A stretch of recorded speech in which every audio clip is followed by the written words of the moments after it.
वार्ता के इस क्रम में आज हमारा सर से एक दूसरा प्रश्न है जो कि गीता से संबंधित है।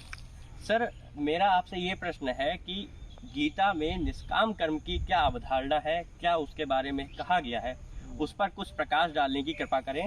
साथ ही साथ हमें ये बताएं कि सर, जब हम फल के बारे में हमें ज्ञात ही नहीं है तो बिना फल के बारे में ज्ञात होते हुए भी हम कर्म क्यों करें? बहुत बढ़िया अग्निज आपका प्रश्न है।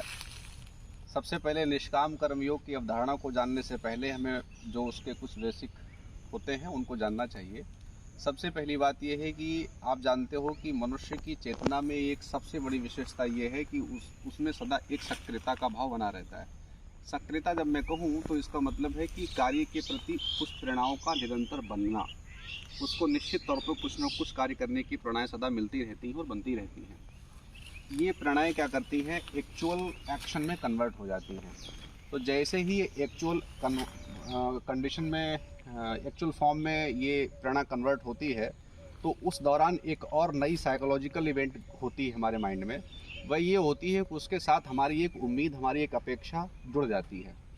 तो होता क्या है कि जैसे ही वे उम्मीदें हमारी जुड़ती हैं और जुड़ने के साथ जैसे उम्मीद आपकी जुड़ी उसके साथ, जैसे आपने कहा कि नेचुरल है, नेचुरली आप कुछ ना कुछ करते हैं, नेचुरली करने की कुछ प्रेरणाएं आपको मिलती हैं। इंटरनल सेटिंग ऐसी है जिसमें कुछ करने की प्रेरणा आपको मिलती है और उसी दौरान एक छोटी सी साइकिक इवेंट ये होती है कि उसमें आपके साथ कुछ आपकी होप्स जुड़ जाती हैं।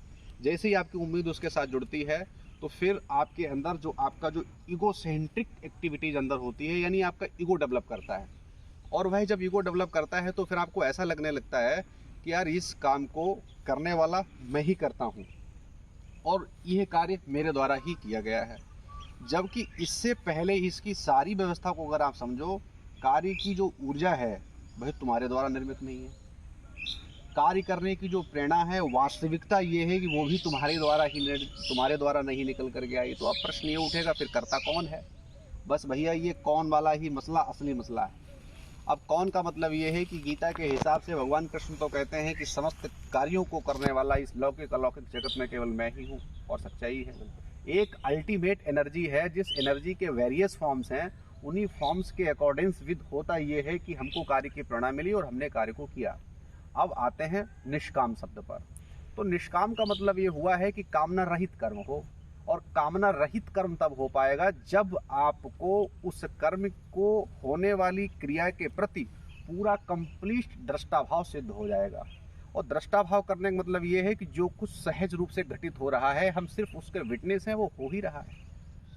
उसमें चाह करके भी तुम कुछ नहीं कर सकते।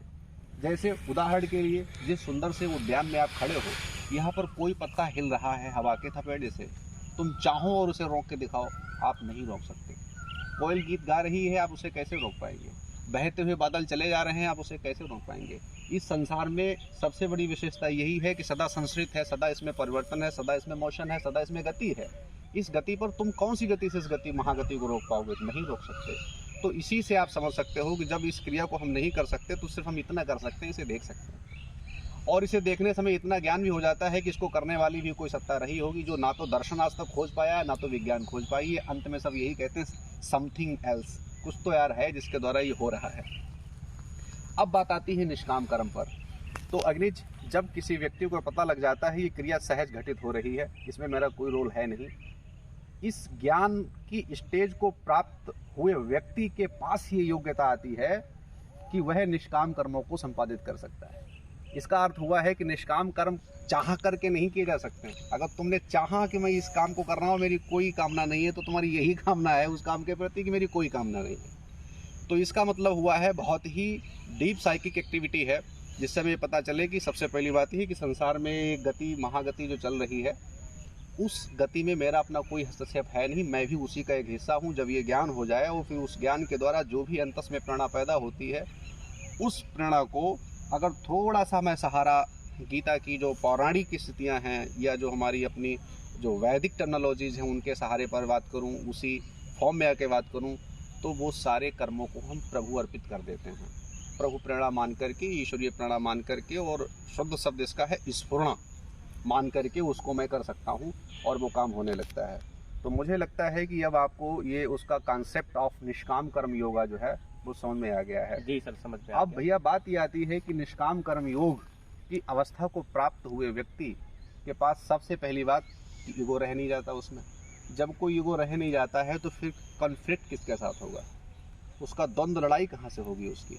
तो जब इस प्रकार का जो कॉन्फ्लिक्ट ही नहीं है, कोई द्वंद्व ही नहीं है, तो निश्चित ही उसका उत्तर है कि शांति की अवस्था बनी हुई होगी। उस व्यक्ति को पहला फल प्राप्त होता है कि वह व्यक्ति जो है शांत हो जाता है। इसी ही में ये बात भी इंक्लूडेड है कि जो आपने कहा कि उसे पता ही नहीं है कि इसका फल क्या होगा तो वो काम को क्यों करेगा। भैया निष्काम कर ही वो पाएगा जिसको ये कंफर्म पता है कि इस पूरी कॉस्मिक एक्टिविटी के बीच केवल हमारे एक विटनेस की भूमिका है, इससे अधिक कुछ नहीं है। तो ध्यान रखिए, वही व्यक्ति निष्काम कर्मयोग को कर सकेगा। तो अग्निश, तुम 11वीं के छात्र हो लेकिन बातें बहुत गहरी पूछते हो, इससे मुझे बहुत प्रसन्नता है। जी। तो उम्मीद करता हूँ आप सबके लिए ये वार्ता बड़ी कल्याणकारी सिद्ध होगी।